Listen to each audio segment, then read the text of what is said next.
Welcome to the Halliwell Manor. I'm Max. And I'm Tina. And we are here to discuss episode 5 of season 6 of Charmed. Loves a witch. This episode is competently written and therefore less fun than last week, but... I had a good time watching this episode, and you did too. No, it's a solid episode, although it does kind of feel like it was written by someone who wasn't, all that familiar with Charmed. I'm not saying this is a good thing, but this show has a very clear delineation between what a good witch is and what an evil witch is. Okay, but does it? No. I mean, specifically, if you have energy balls, you're a bad witch. You're acting like they don't play fast and loose with the rules all the time. No, I mean, again, Charmed. But I'm just saying, this whole weird, morally neutral witch thing, acknowledged in the plot as being morally ambiguous witch thing, Yeah, it's weird. Also, a little sad Rose McGowan was kind of on not give a shit mode this episode. This is basically... This episode introduces Richard, who is basically Paige's only long-running love interest until, I guess, the cop she marries in the last season. She needed to end up with someone, apparently. Okay, Henry. Let me give you a little secret that I know from reading Rose McGowan's memoir. So I guess not a secret because it's literally in print. Mm-hmm. She never gave a shit at all about Charmed in any way, shape, or form, and she is very open about that fact. I feel like she was at least trying a little harder in the first season she was in. Honestly, the fact that she is so competent and cared so little just is a testament to her talent as an actress. So, also, Paige... Okay, so let's just get into the episode. Paige is complaining about the fact that she never gets any good jobs at her temp agency, something she signed up for to get away from magic, but now magic is sending her on magic-specific missions through the temp agency, although apparently not, the temp agency isn't a magic temp agency, it's just magic is hijacking her jobs for fate or whatever. If she was so hep about having a life that was outside of magic, why didn't she go back to being a social worker? That is a great question. I have a different question. Yeah? Was it why I used the word hep? No, what? The jobs that they're sending her on at this temp agency. Okay, there's a cashier, a computer programmer, a greeter at Yarn Mart. What is this world where you reach out to a temp agency for these roles? Yeah, I thought temp agencies mostly, had you do office work, right? Yes. You go somewhere and you do data entry or copying. You know what you do when you need an extra cashier at a grocery store? You don't call a temp agency, you just... So now you just go online and look at one of the, million of resumes that has been sent to you, but you just hired the kid who walked in the door. You know how I got my job in college at a grocery store? Walking in the door? More than walking in the door. I'm not saying this to sound like a boomer here. I'm talking about the way retail jobs work. Oh, okay. I walked in when my best friend was in the middle of quitting because he was going back to school, and I was actually there to pick him up. But I was looking for a job because I was in between semesters, so I needed a job. And he was like, oh, hey, I need to put in my notice. You should hire Tina. And that's how I got the job. Yeah, right after I graduated college, I went to the Prudential, the mall in Boston, and I applied to basically every store just, to make money while I was looking for something more permanent. I did not get any of those jobs. I did get a job as a bathroom attendant at the theater at the Wilbur. So much personal information about me just going out in the world right now. But a job that does not sound glamorous and was not. But I made a surprising amount of money for let's be honest, very little work. I feel like you wouldn't make that kind of money today because people don't carry cash as much. Probably not. I mean, but I would go there for, about 3 hours. I'd make anywhere from $70 to $300, depending on the crowd. Ideally, my ideal clients were always older and older middle-aged and either very conservative or gay. Mm-hmm. Like, I did well. Like, I think the most money I ever made was at a Ted Nugent show. Like, I didn't feel great about it, but I made so much money that night. Like, redistribute that wealth. Yeah. And, God, maybe the Go-Go's. There was this one, like, old girl band. Like or the whatever. Bangles? Oh, I think it actually might have been the Bangles. Yeah, I did well at that, too. It's weird that those two circles overlap.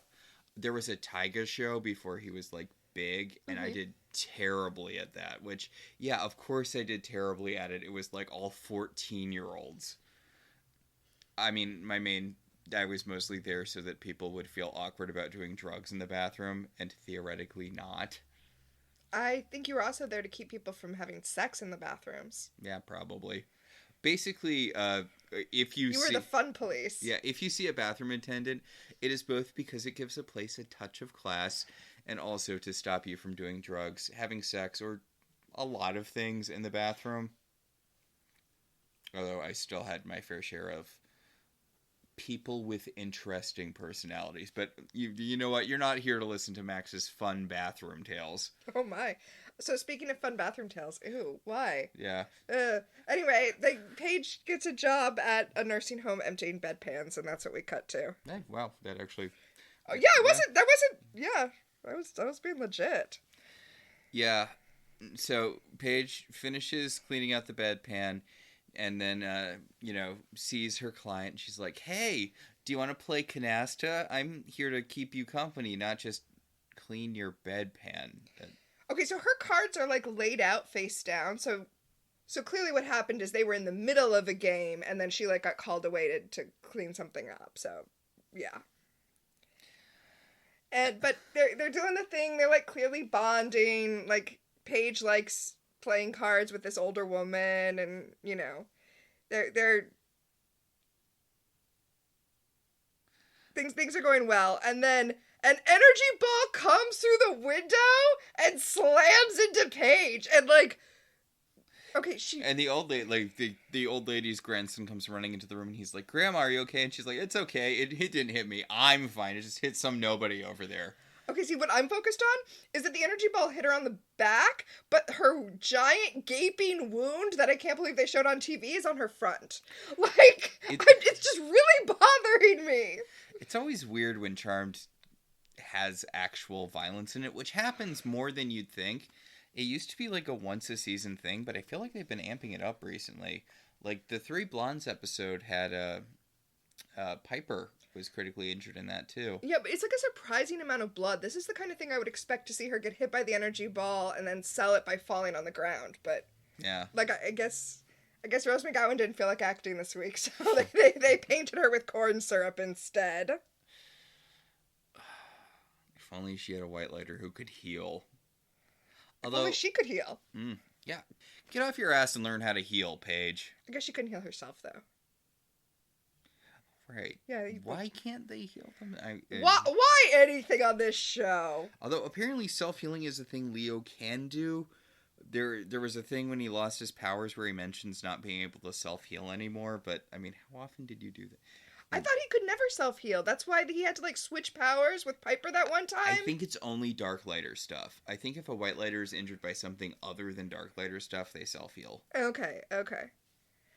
So, when we get our opening montage of San Francisco, when we come back from credits, there are a lot of, really weird shots looking down on the Golden Gate Bridge with, cloud cover and stuff, which I feel like they obviously put there because we're going to start using that as Elderland, but they weren't ready to do it yet, but they were like, oh, but we have these shots! We're going to plant the seeds for Elderland being inexplicably the top of the Golden Gate Bridge.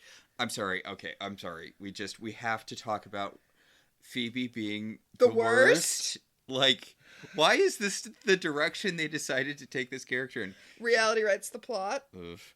she's levitating in, she's meditating and she's levitating because she's that good at meditation, and also it's her witch power. And she's like, Piper, do you have to vacuum in here? And Piper's like, yes. It's a house. I have to clean the house. And she's like, I wish you would keep it down. Not the vacuum, your emotions. Phoebe, you have your own room. You could be at literally any other part of this gigantic house. Okay, let's all be serious about how happy Phoebe is that her new power is the power to make literally everything about her all the time. Oh, you're injured? You're injured, Paige? Oh, I feel your pain so much I can hardly cope. Oh, Piper, you're stressed out because you're a young single mother? Go be stressed out somewhere else other than in the living room of your own house, because I can't help but feel all of your stress. Oh, Chris, you're worried because your parents are divorced and now you might not exist? Please take your existential dread somewhere else. Spoiler about Chris, by the way. Oh my... I mean, it's kind of on him for... Have we talked about on this show yet how Chris is directly responsible for his parents splitting up before he was conceived? Because this is like the number one thing you're not supposed to do as a time traveler, and it's literally the first thing Chris did when he came back in time. Okay, in fairness to Chris, a phrase I will not say often, in fairness to Chris... The reason he came back in time was to stop his brother, so he couldn't help but interact with his parents. But he didn't need to split them up. Like, yeah. I honestly don't think he needed to make Leo an elder for his plan. He did, because he needed the sisters to have the god powers, which... Did he just assume that Leo would stop being an elder after that? Because why wouldn't you? Yeah, I think so, maybe... Yeah, because he wasn't counting on getting all the elders killed. Also, just a little heads up, I think that this is the first episode where they've officially locked down Chris's backstory. Yeah, they don't say his backstory, but based on what happens in this episode, yeah, I definitely think that is accurate. And we never really get we really never get a thing as to why he was working with demons. Okay, as we were talking just now, I came up with a headcanon. All right. It was because he was assuming that Leo would quit being an elder, so he needed to get him off of the board until it was time for him to be conceived. That's why he sent him off. To be kidnapped by the Valkyries.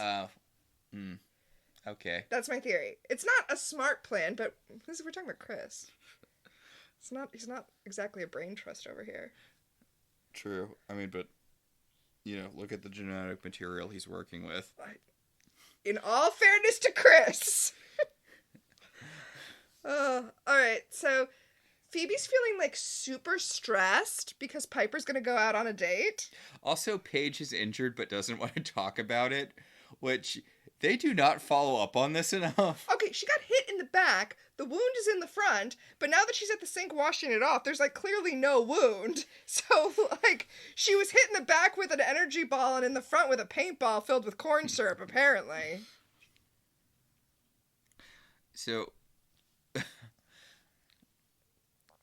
So Phoebe finally realizes that everyone is irritated with her because she keeps on announcing out loud how they're feeling. And she's like, what? So I'm just supposed to stay silent about my gift? And they're like, yes, Phoebe. No one wants to hear it. And Phoebe's like, shut up. You're scared to death, Paige. I can feel it. Okay. Did I say last time why her gift is so annoying? Is it not because she uses it to steal scenes from other people? That is annoying. But no, specifically what's annoying, and I do really think I said this last time, but it bears repeating. What's annoying is that the things that she's feeling empathically are things that you could also pick up from listening, paying attention when your sisters are talking. Paige is like, I'm really worried about this whatever it was that just attacked the woman at the nursing home. But clearly the powers that be put me in that position to watch over her, so now I have to overcome my concern and go over there and watch over her. Well, it's an old family manor. Oh, yes. And anyway, and... Just important for later. Yes. And Phoebe's like, I'm sensing that you're concerned. It's like, yeah, Phoebe, we just said those words with our mouth. Paige pushes an apple into Phoebe's I'm mouth sorry. and walks out of the room. She doesn't push it into her mouth. She orbs it into her mouth. Let's not downplay how great Paige is. Paige, I knew that I liked Paige the best. Like, I just kind of, in a vague way, knew that Paige was my favorite. But she's like head and shoulders my favorite. Nah, still hashtag Team Piper over here. I'm sorry, we've been watching The Circle, and now it's hard not to talk like that. But, like... Send message. No, we can't start talking about The Circle. So, yeah, everyone's honked off at Phoebe for good reason. Meanwhile, Chris is in hell. In lots of ways. Yeah, so he's in hell. He is buying potions from a demon. You're right, it is weird that he's working with demons. Well, to be fair, I guess we don't know this guy's a demon. His whole vibe is very sinister, but it kind of surprises me that he's not that shaman guy that Cole went to, that we saw that one other time. Maybe that actor wasn't available. Yeah, I guess maybe not. We know he's a demon, though, because Chris says he's a demon. Oh. But you're right, he doesn't seem very demonic, but... And spoiler alert, later Leo doesn't seem to have, like, issues with him. Yeah. But Chris needs a potion that can hide his secrets because now Phoebe is empathetic, so just walking around with a scowl on your face isn't going to hide things from her.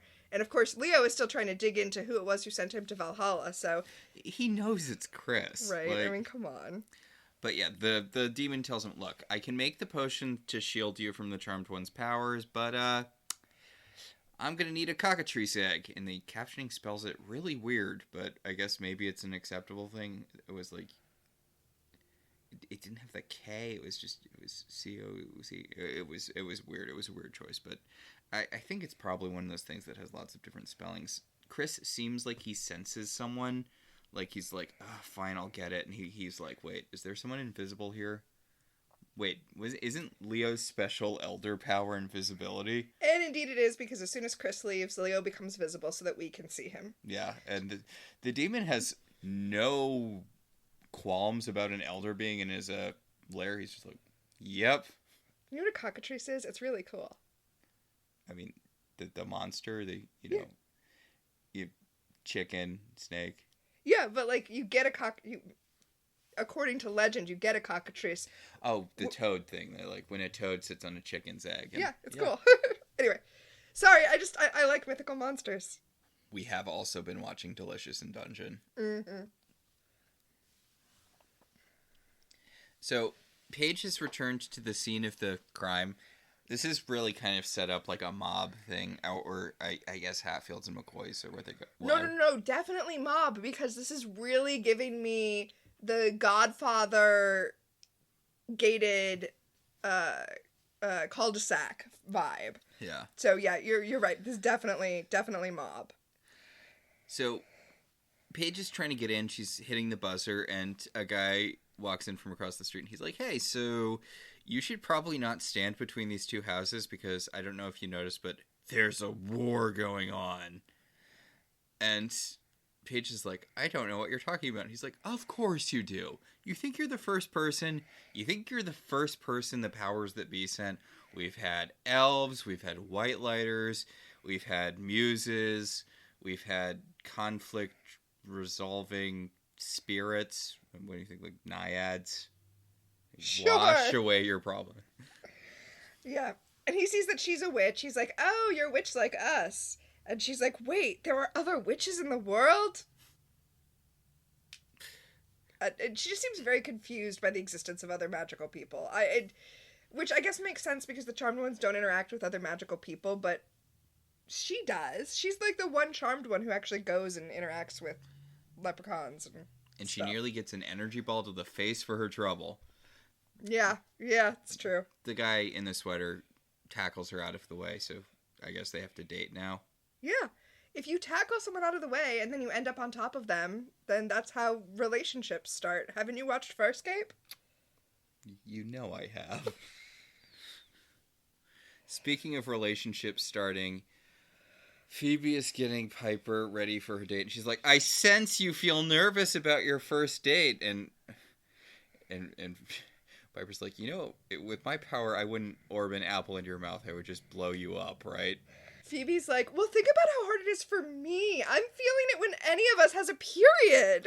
Yeah, now I get 3 times the periods that a non-empath would get. Why stop there, Phoebe? Why not just say you have all the periods of everyone in San Francisco who has periods? Meanwhile, Phoebe is talking about how she needs to go help Paige because Paige is so concerned with her powers that be side mission, B plot mission. Even though it's the A plot. This is really the B plot. Yeah. Phoebe's talking about how she wants to go get meddling in the A plot. And Piper's like, well, Paige told us she wants us to back off. And Phoebe's like, but I sense that what she really wants is for us to help. And it's like, oh, this is why everybody hates empaths.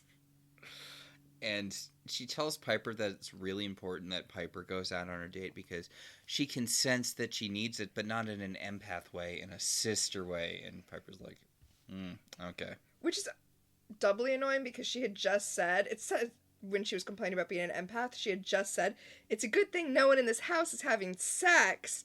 And it's like, ew. Ew. Well, remember, she already felt horny towards Piper when the bartender... Yeah. No.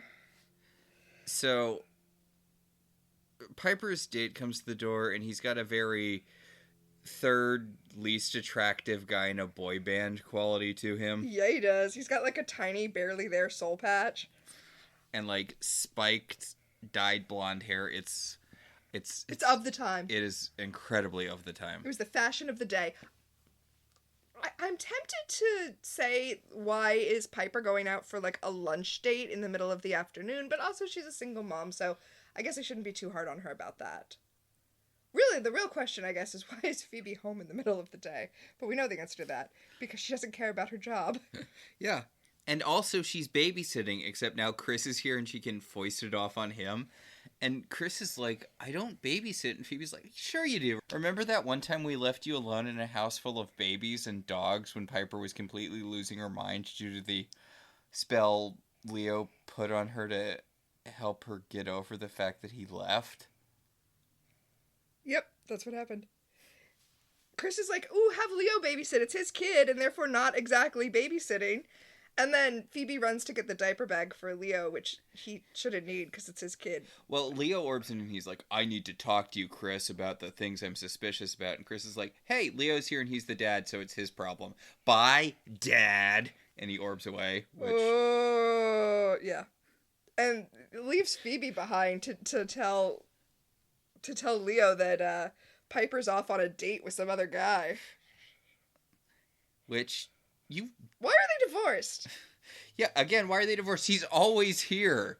The whole reason they got divorced was because he was supposed to be trapped in heaven or whatever, and clearly that's not the case. This whole plot is terrible. Yeah. Anyway, Phoebe's gonna take off and go check on Paige, the thing she was explicitly told not to do.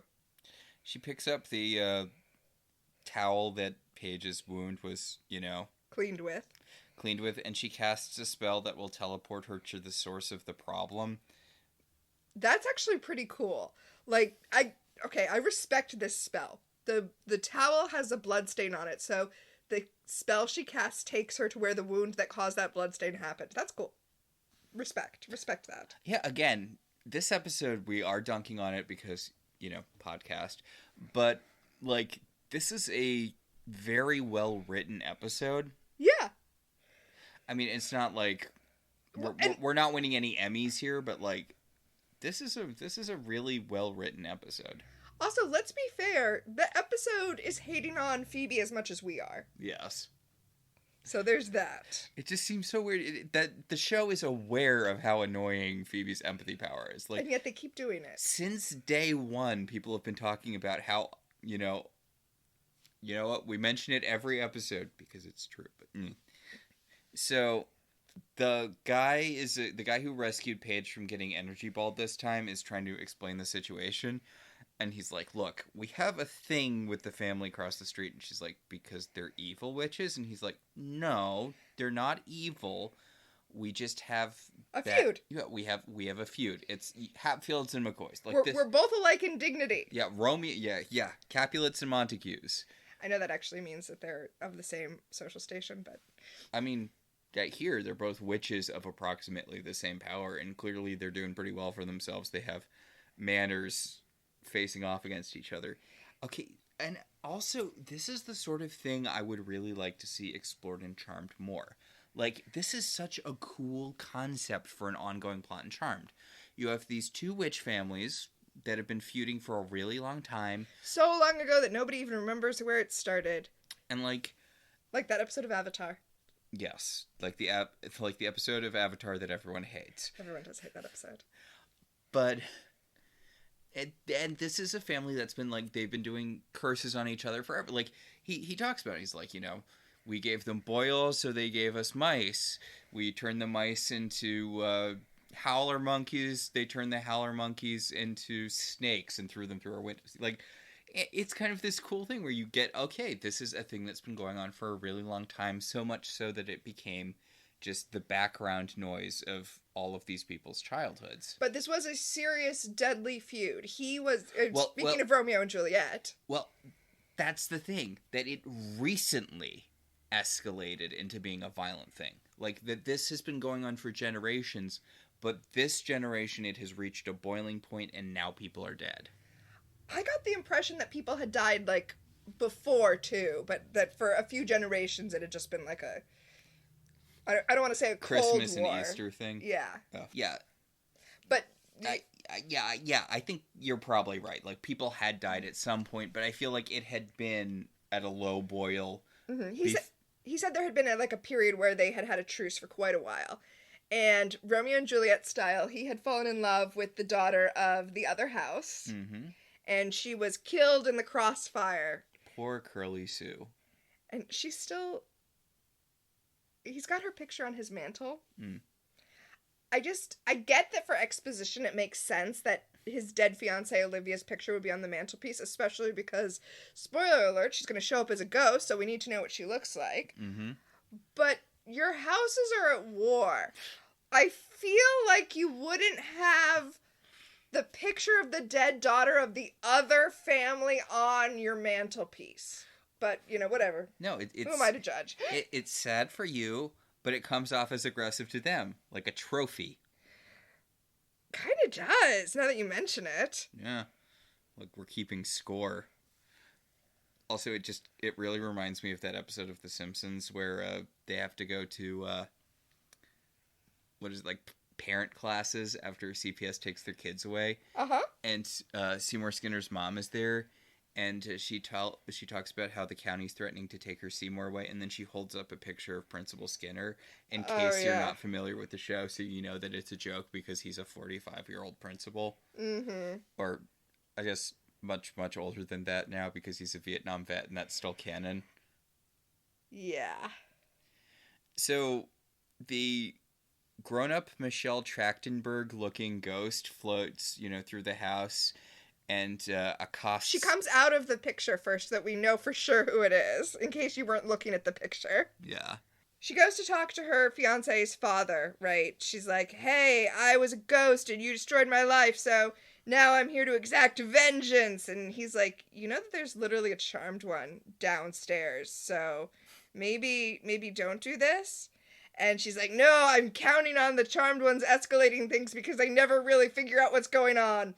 And then she floats out of the window and throws a bolt through the window, much like the one that hit Paige. In fact, so much like the one that hit Paige that it comes through the window and the wound is on his front.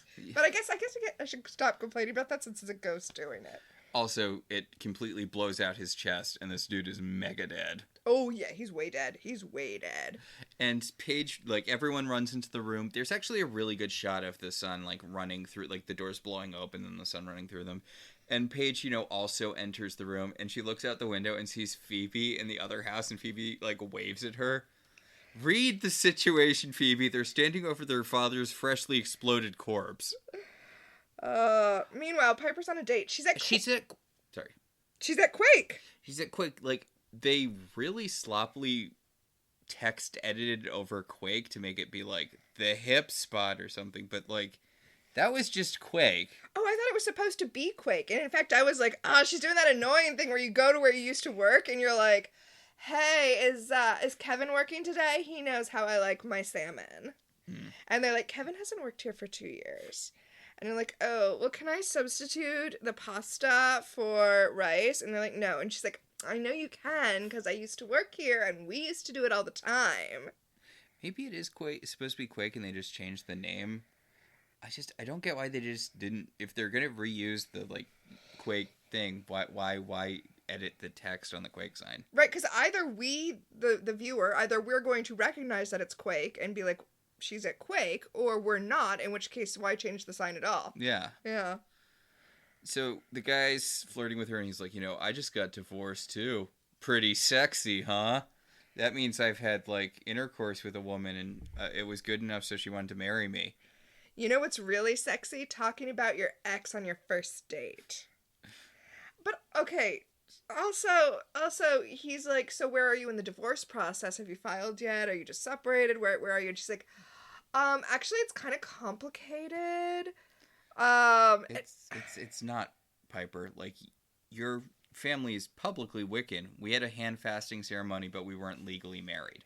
My husband got a promotion that took him out of the country, and we decided it was just easier to separate. And he left the country, and we figured, good enough. Yeah. But this I do. Okay, here's the thing, though. I'm sorry. Before we get into what's going down, I do feel like saying my husband left the country, so we decided not to do long distance, is sus. Okay, because. But it's what happened. Kind of. I know, but that feels like you're not actually broken up. Which they're not. I mean, they kind of are. It's weird when they, like, later in the season, obviously they hook up so Chris can be conceived, but they're very clear that it's just a one-time thing. But then after that, it kind of seems like they're back together. I mean, I guess the point is that they are highlighting that she's not actually ready to be dating because she hasn't really broken ties. Okay, I get that. That is where we are, but I don't know. It's all. Anyway, this date is interrupted by Piper's adult son orbing in the middle of the restaurant. Okay, he orbs in the kitchen, and no one's ever in the kitchen. I was gonna say no one's gonna believe a chef. Oh, wow. But yeah, Chris orbs in it, and then he goes up to the table, and he's like, "Hi, I'm Piper's adult son. Don't think about it too hard. Hey, Piper, can I talk to you?" And Piper's like, "What's going on, Chris?" He's like, "Yeah, Phoebe fucked up. We gotta go deal with your fuck up sister." Although, I mean, they don't really, because then we cut back to the manor. Phoebe and Paige have returned to the manor, which makes sense because Paige can orb. And Chris and Piper orb in, and I feel like, okay, Chris is trying to keep himself from disappearing like Marty McFly in Back to the Future, so fair. But I don't really feel like they needed Piper for this. To quote Chris from later in the season, "Look, I don't want to wake up and be half witch, half fireman." He would be all witch in that case. Yes. So the sisters decide to all tackle the situation together, even though Paige wanted to handle it on her own because, haha, Paige, you thought you could do something on your own. You thought you could have something of your own without your sisters horning in on it? No. Okay, there is a little fantastic bit where Chris is like, "Okay, so now that you're all here, I'm going to leave." And Leo just, like, grabs his arm and drags him into the living room. Mm-hmm. It's a little fantastic piece of, well, what would you call that? Stage work? Yeah, no, staging. Yeah, it's good. It's good staging. Because he just, like, he grabs Chris and pulls him backwards into the room. It's fantastic. I shouldn't enjoy it because they're father and son, but I like when Leo is abusive towards Chris. Wow, okay. It's funny because he doesn't know it's his adult son. Like when Piper punched him in the face. Wow. You know, if Chris survived this season, he would need so much therapy. Although, apparently, we will talk about this when it comes up, but I'm talking about it now because this is our podcast, and we can do that. We can do whatever we want. Apparently, Chris, from this timeline, has memories from this Chris, even though they are distinctly two different people. Oh my god, the time travel stuff does not make any sense with Chris. Oh. Because the Chris that is born in this timeline should not have any of the memories from Bad Future Chris. But later in the show, when they call Good Timeline Chris back, he has the memories from the bad timeline. Well, it's confusing anyway because remember we've talked in episodes past about how the only way this makes sense is if this Chris's memories change as he's doing things, but they don't seem to. So I don't know. Also, Charmed explicitly does not work on branching multiverse theory. Like, there is expressly one timeline. So when the bad future is officially averted, like, there is no reason that main timeline Chris should have bad future Chris's memories. Yeah, because they never happened. Yeah. Like you said, they didn't happen in an alternate timeline. They never happened. So they're discussing the feud between these two witch families, and Paige is saying that the energy ball did not come from the other house. And also, all of these witches have energy ball powers. Like, there's no everyone has a different power thing. It's just energy balls all around. Well, it's only the charmed ones that all have different powers. No, that's... Oh, you're right. That's not true. But I feel like the majority of witches that we see can only cast magic. That I don't feel like we see a lot of, like... I don't know, like, the psychokinetic kid, Aviva had, like, the light thing. Later, there's the guy with super speed. Or that kid, or did we find out what that kid's deal was? The one who could make his drawings come to life? He could make his drawings come to life. No, I mean, was he a witch, or was that, like, he was secretly half muse or something? No, he was a witch. Yeah. You could get high and see the future. So specific. I know, it's heroes. That's one of the things that bothers me with some modern X-Men stuff. Yeah, getting high and seeing the future is not a mutant power, my guy. Yeah, one of the ones I have is with this guy. He's Escapade's, like, friend, and he's a mutant who has the power to turn stuff into chocolate. And I'm like, no, that is too specific. Like... That is too specific. Or that girl who has the power to smell like spiders. I'm like, no, you thought that was a fun thing, so you threw it in. That's not how it should work. His eyes are portals to a universe that's pure chocolate. I mean, say what you will about Cyclops' optic blasts.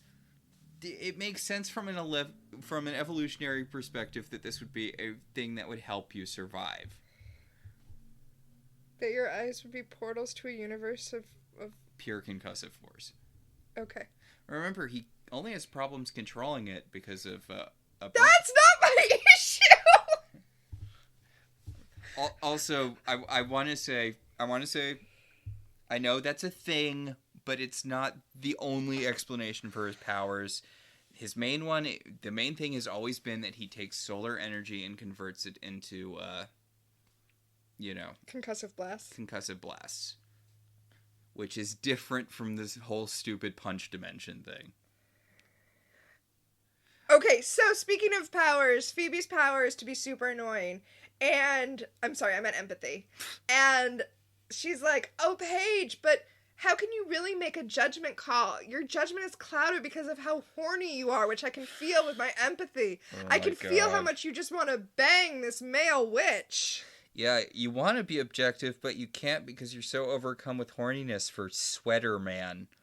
By the way, can I just say how delightful I find it whenever, like, high drama stuff is happening in Charmed and it involves, like, just dudes in blocky sweaters?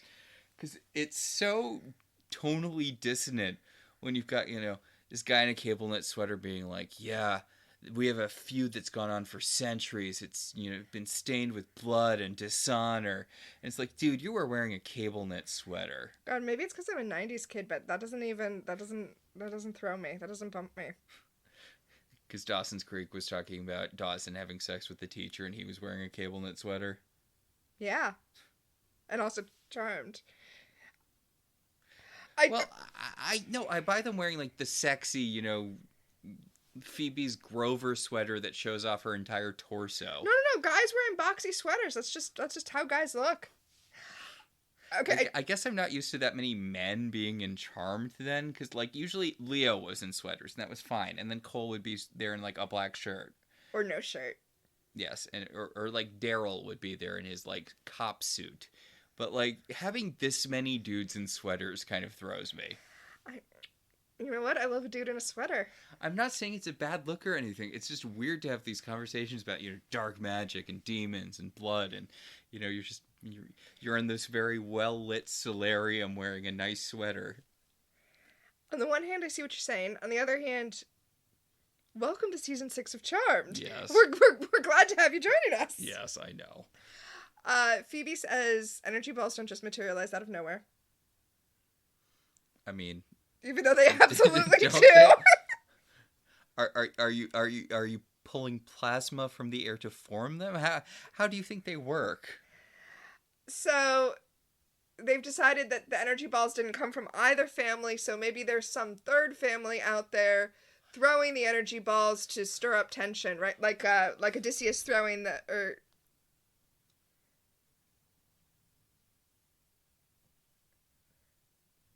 that Odysseus or Hercules? I need the rest of the story. Like Hercules throwing the rock between the Oh, I think that's Hercules. Yeah, it was Hercules, right?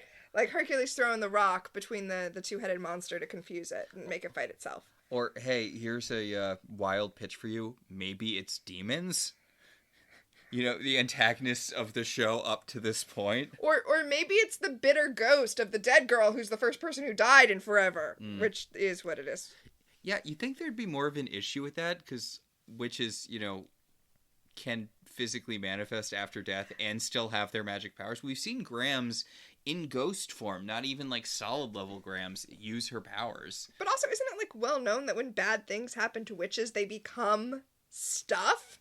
Which is what's happening here? Yeah, I mean, you're lucky she didn't become like a Fury or a Banshee or whatever. Probably a Fury, right? A Fury, right? Because a Banshee would be like if her boyfriend had died. I mean, Phoebe turned into one because Cole went evil, right? Or did she get bit by one? I don't know. But I feel like you have to be upset to become a Banshee, and you have to want vengeance to become a Fury. That's like kind of my...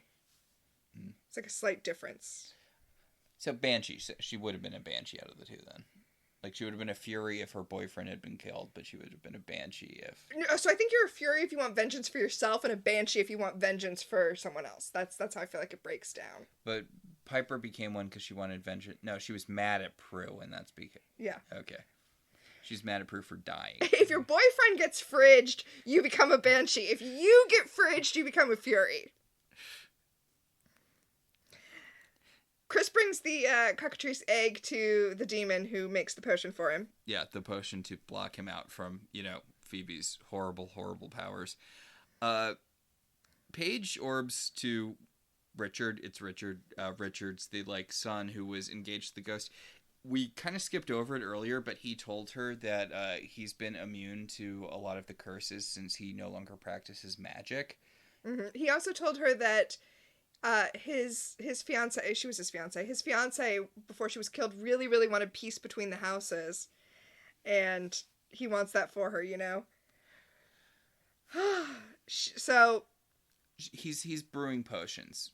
Paige orbs in and he's brewing potions because he's like, look, my dad's dead. I wanted to honor my dead girlfriend's memory, but now there's a new dead person, so the priorities have to shift based on that. Paige is like, but I was clearly sent here to organize peace, and since you're the one who is known to be neutral because you were banging someone on the other side and now you gave up magic, that means you have to be the diplomat and go over there, and he is not having it, and his girlfriend is angrily watching from a photograph on the mantle. How many photographs of his dead girlfriend are around this house? Like, we have a single photo to pan to if one of us goes missing. He had 10 photos to pan to if she goes missing. Listen, if your family is having a feud, and you have more than one picture to pan to when something goes wrong, I feel like you're just inviting something to go wrong. Or maybe you're just being prepared. Well, I don't know. I guess it could go either way. Maybe this is him being passive-aggressive and he didn't have them up until after the girlfriend got killed. Oh, yeah. We should also mention here that both sides blame the other side for her dying. Mm-hmm. Like, we're not exactly clear as to who is responsible. We know she got caught in the crossfire, but each side is claiming that the other side is, And spoiler alert, they're under the boyfriend at least is under the impression that it was kind of an accidental caught in the crossfire and not a purposeful plan to reignite the feud. So Piper's cooking and Leo comes in and he's like, "So how was your date?" And she's like, "Short." And he's like, "So like a gnome?" And she's like, "Ha ha ha." The date was short because our son came and dragged me out of it. And Leo's like, "So are you going to use protection for your hands because you're making soup?" And Piper's like, "Okay, look, do we have to talk about the fact that I'm dating now? Because it feels like we have to talk about the fact that I'm dating now." But Piper is going to change the subject. She was not, in fact, cooking. She was doing a detection spell to see what exactly was going on with the shirt that Paige was wearing, and it turns out that it's chock-a-block full of ghost energy. It's filled with plasma. Yeah, but not like regular plasma ball plasma, like specifically ectoplasma. Right, ghost stuff. Yeah, as opposed to whatever plasma balls are normally made of in the show. Oh, yeah. But, yeah, which, you know what? I appreciate that. I feel like this is cool witch detective work. I also like that the effect is that it kind of glows slightly in the same way that the ghosts glow. It's like it is. We're like, oh, that glowing, that's ectoplasm, and the shirt is glowing. Okay, it's nice. It's good. It's consistent. Well done, whoever did this episode. So now that we know that it's a ghost, Piper calls the families together so that they can have a seance and, like, speak with the ghost that's causing all this trouble. And everyone has to hold hands with someone they hate from the other family to form the circle. Everybody's vying to get to stand next to Phoebe because they all hate her because she's like, oh my god, everybody's just so stressed out right now. Yeah. How am I supposed to deal with all of this stress? Yeah, you know what's making the situation better, Phoebe? You talking about it. Everyone is aware of how stressful the situation is, Phoebe. They don't need you to be like, oh my god, there's so much hate in the room coming from all directions. Oh, Phoebe, that's not hate for each other. They're all just looking at your shirt. Your ugly, ugly ass shirt. So the ghost is summoned and she's like, look how ghost sexy I am. But also Richard is standing next to Paige holding her hand, and it's like, awkward. It is kind of awkward.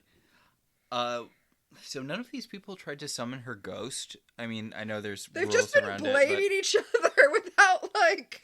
You don't even need to be a charmed one to summon a ghost. Although you need the power of 3 if you're Phoebe, because she's that bad at it. So, the ghost is like, hey, so I'm really pissed about the fact that I'm dead. And Paige is like, but wasn't it your goal to reunite the families? And she's like, yeah, until I got an energy ball to the face. Richard's like, but you wanted to end the feud. And she's like, and then I died, Richard! She's like, I'm gonna kill your whole family, parentheses, in a bad way, and then I'm gonna kill you, parentheses, so we can be together. Aww. So, and then she blurps out, and needless to say, that did not help. It turns out it was Richard's family that caused her to die. And then her dad is all like, hey, your family killed my daughter. And they're like, your daughter killed our patriarch, so call it even? Yeah. Let's all wash our hands of the situation. But no, everyone's more mad than ever. And Paige is like, hey, remember when I told you guys that you were just going to make it worse? Maybe let me handle things because you made it worse. Yeah. She runs downstairs and Olivia, right? Olivia's the ghost. Yeah, Olivia, like, follows her and she's like, hey, you know how possession works? And Paige is like, have I been possessed yet? Yeah, I've been possessed. Yeah, I know how it works. And Olivia's like, cool, so I don't need to explain this to you. And she blorps inside of Paige, and now... What's weird is I feel like we are meant to see Olivia as, evil at this point, and that this is bad to take over Paige's body. But I also feel like at this point, Paige would be on board with this. If Olivia was like, hey, let's team up. Which she does say, but she says it in, like, an evil way. Well, I think Paige is still against killing everyone, which is still Olivia's goal at this point. Or is now Olivia's goal, I guess. Yeah. So, now that Paige is possessed and no longer in control of her actions, her sisters have decided to back off and let her do things on her own. Specifically Piper. Piper's like, hey, so remember when Paige was saying, I want to do this all by myself, and you were like, no, let's help her, and I didn't do enough to stop you? I'm doing enough to stop you now that it's, far too late. Okay. You know how we've been talking about how annoying Phoebe is? Yeah. So you would think that there was no level of more annoying that she could get. But... she's in the kitchen with Piper, and she's like, Piper, you're worried. And Piper's like, yeah, of course I'm worried. What the hell is wrong with you? And she's like, it's not fair. You get to just worry about things. But if I say that I'm worried, everyone tells me to get out of their emotions. Oh my god. And they told her earlier, like, it's okay if you're feeling our emotions, just don't talk about it all the time. The problem isn't Phoebe's empathy power as much as it seems like it is. The problem is that Phoebe never shuts up about her fucking empathy power. So, Ghost Olivia in Paige's body walks all sexy, sinister into a room, and there's like a lightning flash so we can see the ghost inside of her. And she does like a slow motion walk so that we know that she's sexy. She's got her arm on her hip, and she's like, hello, lover. It's me, that girl you just met. Definitely not your dead fiancé. And he's like, you look familiar, like your dead girlfriend. Only when you smile, but she's like, hey, so when you saw your dead girlfriend again, were you all like, oh, I miss her so much. I really wish that I was dead so I could be with her again. And he's like, it was hard to see her bitter. She's like, she wasn't bitter. She's righteously angry at being murdered. You know what? I'm on Olivia's side. Kill them all. I feel like this is why... I was going to say we, but no, specifically you would be a bad charmed one. I would be a great charmed one because I'm too lazy to help people. I mean, as previously discussed, I would be a great vengeance demon is what I would be. Yes. Yeah, if I could be any supernatural creature, I'd want to be a vengeance demon. And you know what my specialty would be? What? Ada's. Yes, there you go. I would just focus on women who wrote into Ada about their terrible husbands. I would be the Ada vengeance demon. I would just show up at your house after you wrote in an Ada. Hey, please excuse my formatting. I'm on mobile, writing from a throwaway so that Tina the vengeance demon doesn't show up and kill my boyfriend. It's kind of cool. Digital Bloody Mary thing going on. Exactly. Given my druthers, assuming like you were assuming that you have discretion, I'd be a genie. Okay, so would you be an evil, ironic genie who twists people's wishes? Or would you, actually give people what they wanted? Depends on the client. Oh, nice. Yeah. Yeah, I like that. I kind of try to suss out how big of a dick you are, and then, Yeah. act accordingly. Would you lie about the rules? Because I feel like if I was a genie, I'd lie about the rules. Oh, I'd stick to the Disney thing. But, I might tell them the rules wrong, right? I'd be like, you actually have 4 wishes, and then after they use their 3rd wish, I'd be like, oh, just kidding, you only had 3. Yeah.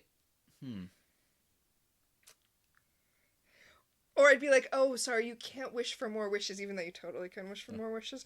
Or I'd be like, oh, yeah, you actually can't wish for money, even though you totally can wish for money. I think I'd lie to make the job easier for myself. I might be one of those, although I guess you have to tell if you're one of the Barbara Eden style I Dream of Genies. Where she was just attached to the guy. Oh, okay. And had to do all of the wishes, where you just have your master and then you serve them until they die or give you to someone else, I guess. That show might have been sexist. It's whoever owns the lamp. Yeah. That she lives in. Yeah. That show might have been sexist. I mean, it had a catchy theme song. Yeah, it did. Alright, so Chris is getting his potion to hide his emotions, his no emotion potion. You know what show did a no emotion potion better than this show? Magicians, which we're going to do next. Not really. I mean, maybe. I don't know. I've been rewatching it. And as I said on Blue Sky, rewatching the first couple episodes, I was like, oh, this is too good. We can't talk about this. But Thank you. But the further I got into it, I was like, okay, there's shit to talk about. So, this is so great because Chris is like, so, thanks for the potion. What do you want for payment? And Leo's like, a pack of your lies? And Chris is like, what? That doesn't make any sense. Leo's like, why are you trying to hide your emotions? What do you have to hide? And Chris, who is honestly a pretty good liar, which I guess you have to be if you're a time traveler, it's like, I got this for the girls because Phoebe, in case you haven't noticed, has become even more annoying than usual. And Leo's like, so you didn't get it so you could hide your emotions from Phoebe? And he's like, yeah, it's for me too. I'm also irritated by Phoebe. So Leo's like, well, then I'm going to take the potion to them. And he takes it and orbs away. And then Chris is like, can you make me another potion, please? The guy's like, eh. Again, this demon is not sweating having an elder in his lair. He's not. So... And it seemed like he was aware of Leo being there earlier. So... Is Leo working with this guy, or? Yes, Leo did say that he had, like, bribed the guy to tell him when Chris was going to be there, so he was totally willing to take payment and or intimidation from Leo, so. I guess maybe the payment was Leo not vanquishing him, or? I think that level he's at, it's like, you're a low enough level demon, and you make stuff that's useful that you can kind of work for either side. Yeah. Yeah, there's probably a lot, well... If Charmed was a differently written show, there'd probably be a lot of demons like that. Yeah. Like... It almost feels like Charisma Carpenter's Seer could fall under that category. Yeah. Or if the show was better written. Yeah, or, I bet that the Charmed ones could totally just, like, call a hawker demon to steal stuff for them. Yeah. If they were so inclined. I bet Grams did that stuff all the time. You know she did. So over at the other manor, not the Halliwell manor, the other manor. Yeah, at one of the rich people's houses, they're all fighting. They're throwing potions and energy balls and stuff's exploding. Yes, Olivia possessing Paige's seduction of her ex-fiancé is interrupted by all war breaking out. Yes. And Piper and Phoebe, who have said they're going to stay out of it but are just sitting outside the house in a car, are like, oh, time to stop staying out of it. Okay, would these people freeze or not? Because good witches don't freeze, but I guess these are a weird breed of new... Yeah, they're like neutral witches, so they would totally freeze. We're the people who can't commit in D&D. We're neutral. I'm true neutral. That means I can just do whatever. Richard's mom gets hit by an energy ball and dies, so now both of his parents have been killed by energy balls, and his girlfriend in, like, the span of... a year, but in his parents' case, in the span of a week. He tries to throw an energy ball at the head of the other family, but Piper doesn't have to answer the question of whether or not she would freeze them because she freezes the energy ball, thus distracting him and letting him get hit by an energy ball. So I guess the feud is over now because you wiped out the whole family. Good job, girls. Technically, we won, so yay. Paige runs over to Richard, and she's like, he's not dead. Yet. By the way, I'm the ghost. Orbing out.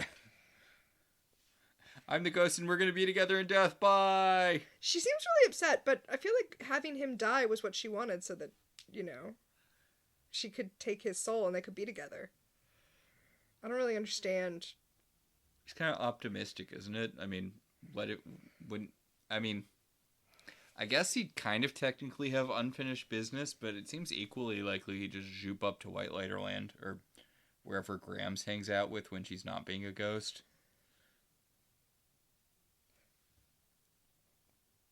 I feel like the rules are different. I feel like you don't need unfinished business to become a ghost when you're a witch. But I mean, honestly, in this show, it seems like anyone could be a ghost at literally any time. So, you ready to be horrified? Even though he's not dead yet, she takes him into her coffin, like next to her actual dead body. Yeah, and she lights a candle so he'll run out of oxygen faster. Like, Jesus Christ. It's pretty horrific. He's probably not going to want to be with you after he dies because of this, right? Like, you're gonna give a ghost anxiety is what you're gonna do. I wanted to make sure your death was traumatic on a number of levels. I guess that's how you make a ghost. Since we were talking about that. Oh. The sisters are trying to do a spell to figure out where Paige's body, because Olivia is still in Paige's body, and where Richard are. They do the spell to summon a sister, and it doesn't work. They can't scry for her. Why would they not be able to scry for her? They don't have anything of Olivia's. Paige's? Still Paige's body, right? Yeah, but the calling a sister to you didn't work, so she's like not Paige enough that the spell that magic recognizes her as Paige. And Phoebe's like, oh, I knew I should have trusted my instincts and not let her go off on her own. I just hate her so much right now. So the doorbell rings, and it's the parents. I guess the mom didn't die. Yeah, I guess she just fell on the ground. Okay, so she got energy balled and is apparently perfectly fine, but sometimes even though her husband's, like, intestines came out of their body. Maybe she's just a better witch than him. Oh, there you go. I like that. Yeah, so she's there with the father from the other family. So now that their kids have been killed / kidnapped, they're well, I guess that is what happens in Romeo and Juliet, huh? Yeah. Yeah. Yeah. So they're like, we've decided we need the Charmed One's help, which is not a sentence you ever want to find yourself saying. I mean, I know we've said that this is Romeo and Juliet, but, like, taking the body that's not quite dead into the crypt with your body, which is both dead and not dead, like... It's a vampire thing? No, it's very Romeo and Juliet. Like, it's... Oh, yeah. Like, I actually, well done. We even have the whole thing with, like, the priest apothecary, even though that's in the B-plot that's completely sequestered off. Yeah. All we need is that one Cranberry song, right? Or Cranberries? Love me, say that you love me. And we'll have the full Romeo and Juliet. You know what? This episode's really well crafted. Yeah. All right. Weird, right? I don't even know what to do with that. Yeah, so the parents show up to get the help from the Charmed Ones and bringing their kids back to life. Yeah, they figure out where, Olivia is because magic. And Piper just blows the shit out of the family tomb. Oh, I don't get the impression that they figured out from magic. I think the parents were just like, she's probably in the crypt. Here's where our crypt is, because we just go from them entering the house to, as you said, Piper blowing up the tomb.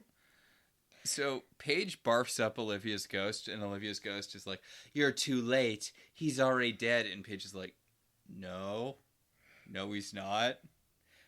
And the sisters are ready to vanquish Olivia, which is weird because normally don't you need to be a ghost or burn the bones or something? Or, yeah. Like, there are a couple of ways to kill ghosts in Charmed, but I think they just have a potion or something ready for her. Yeah, they do.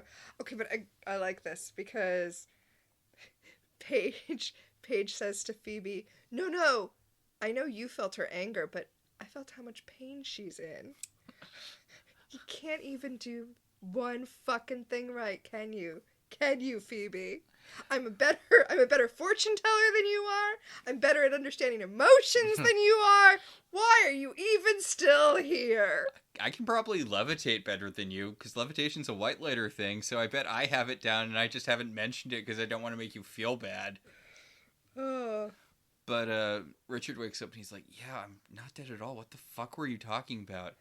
And the speech Paige gives a whole speech to Olivia about how she's like, look, I know you're mad because people killed you, but get over it, like, whatever. And Olivia's like, I never thought about it that way. I'm going to ascend bodily to heaven. Sorry about that guy I killed. Yep, Olivia Sorry I killed your dad, Richard. She heals her in her pain and she gets sucked off. That's a reference to the TV show Ghosts, by the way. Yes. Which, you know what? Is good. It is. I was kind of iffy on the US version when we first started it, but I've watched it multiple times, and I think I ended up liking it more than the UK version. I've definitely come around to it. Listen to our analysis of the UK version versus the US version on our upcoming podcast in a few years. Welcome to...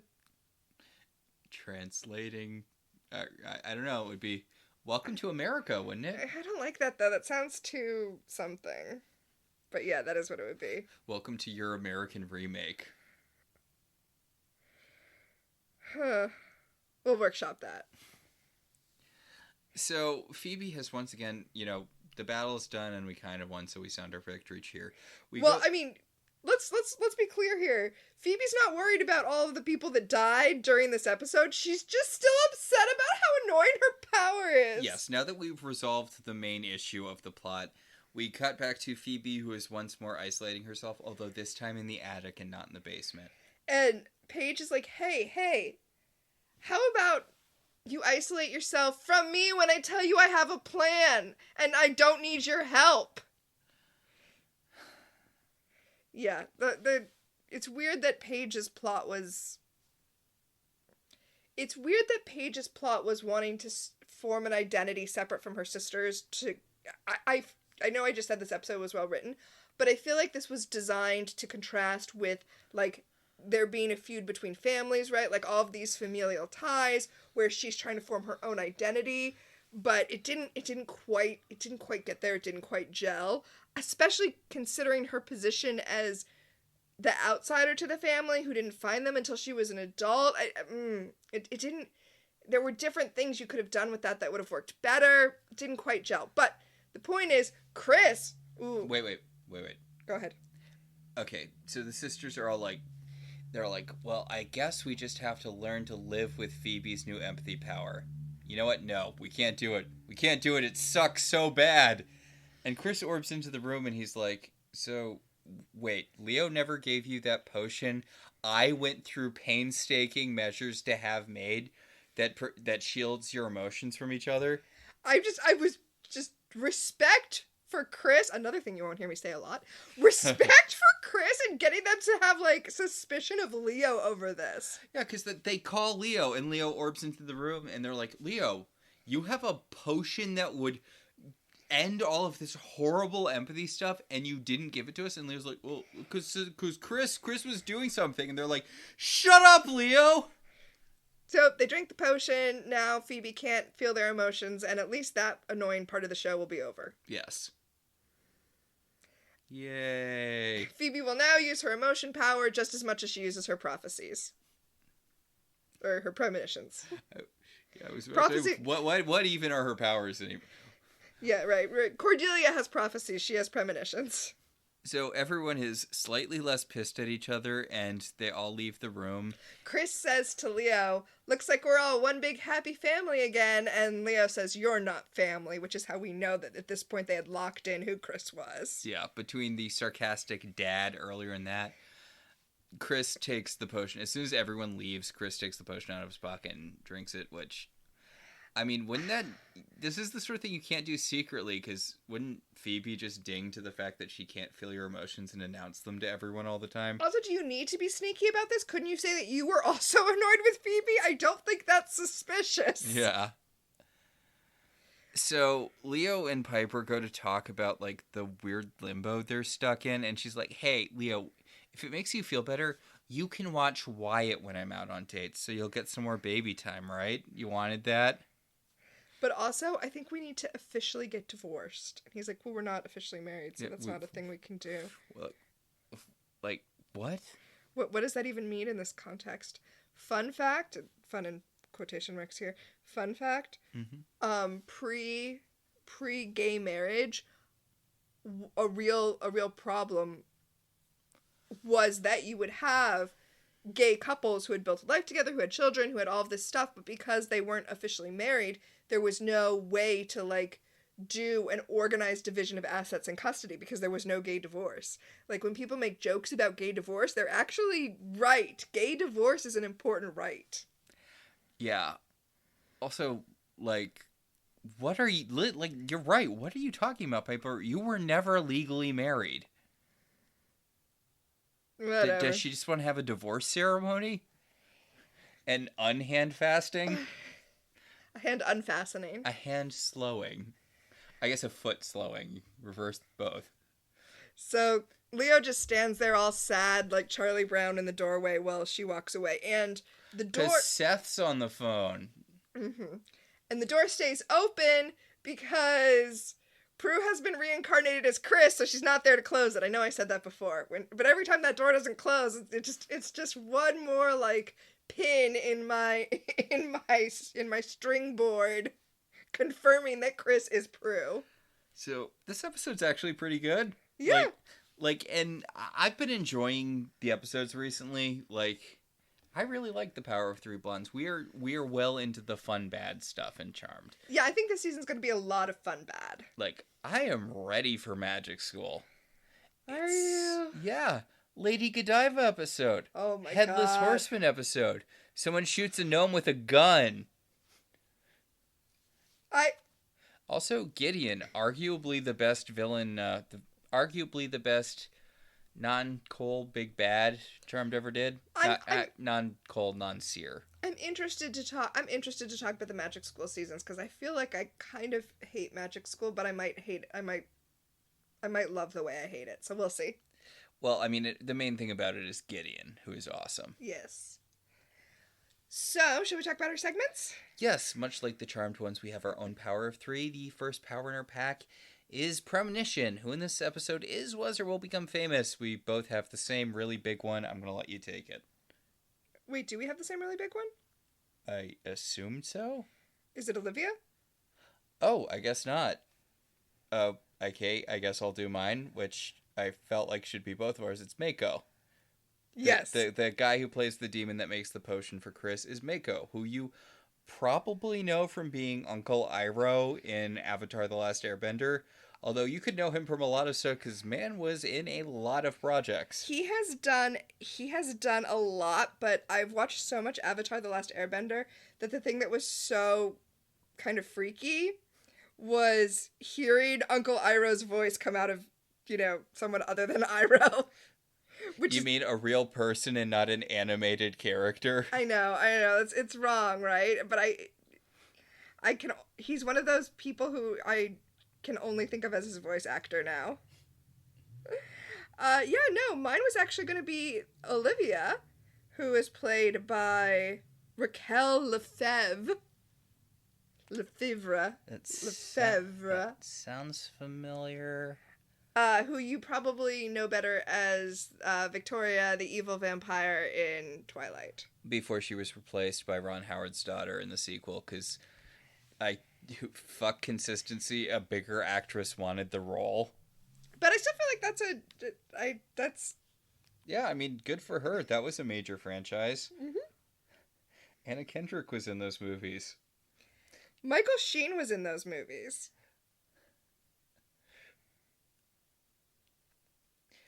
A lot of people who went on to bigger and better things were in those movies. And, also that guy who played Jacob, who I think is owned by Adam Sandler now. Taylor Lautner, he's done a lot of Adam Sandler movies. He does seem to be in that crew now. Yeah, he got added to the stable after Andy Samberg was like, you know what, I don't actually need this. I'm famous enough on my own. Fuck you, I'm going to go do other stuff. Because he really tried to get Andy Samberg for a while there. He really did. Like, Andy Samberg was the boy, and that's my boy. I also have another one. Ooh, wow. Spoiled for choice. What's your other one? So the the boyfriend who we were like, he looks like he looks like the third member in a boy band. Yeah. Yeah, who he actually looks like is another villain, Sheriff Don Lamb from Veronica Mars. Oh. Yeah, that was Michael Mooney, who is Sheriff Don Lamb in Veronica Mars. All right. So this is a good episode for premonitions, like big and small. I won't say which ones are small. It's not Mako.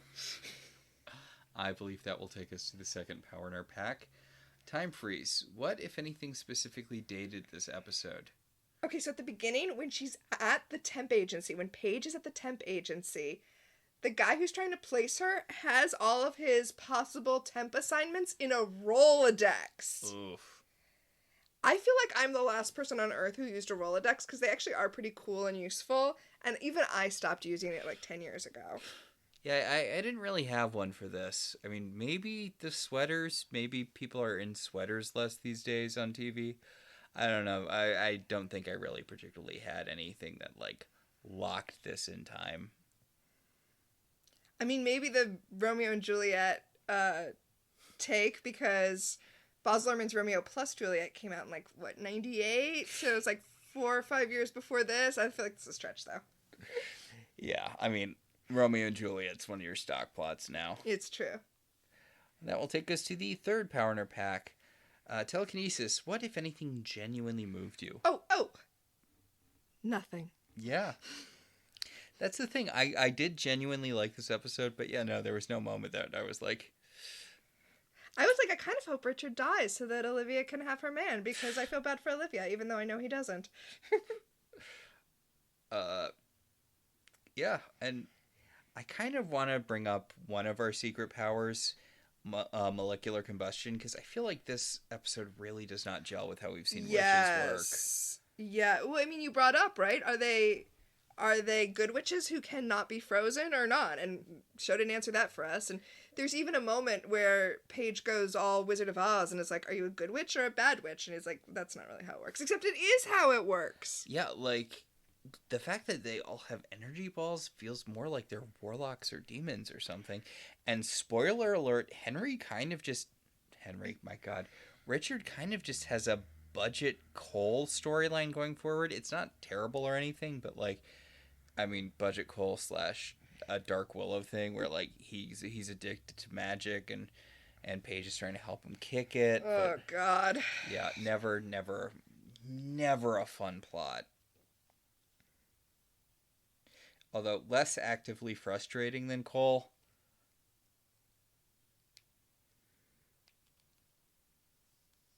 But, I mean... Alright, I guess that'll about do it for this week. Yeah, next time we will be talking about My Three Witches. Oh my. A demon creates an alternate reality that taps into the sisters' secret desires. Oh my god, how many times did they go to that plot well? Okay. So I think that does it for us this week. Yeah. Our show's partially listener supported. If you want to be one of our supporters, you should head over to our website, www.welcometotelevision.net, and click on our Patreon link. We'd like to thank our current $5 and above patrons, Beryl, Patricia, Rosa, Ryan, Maricruz, Benjamin, Kate, Jen, Dan, Anthony, and Daniel. If you'd like to support the show in other ways, you could always rate and review us on Apple Podcasts. It helps other people find the show. If you want to talk about this episode, or any episode of any television show, you can find us on Blue Sky at Welcome to Television, or you can email us at ilovetelevisionzines@gmail.com. So until next time, I'm Max. And I'm Tina. And this has been Welcome to the Halliwell Manor.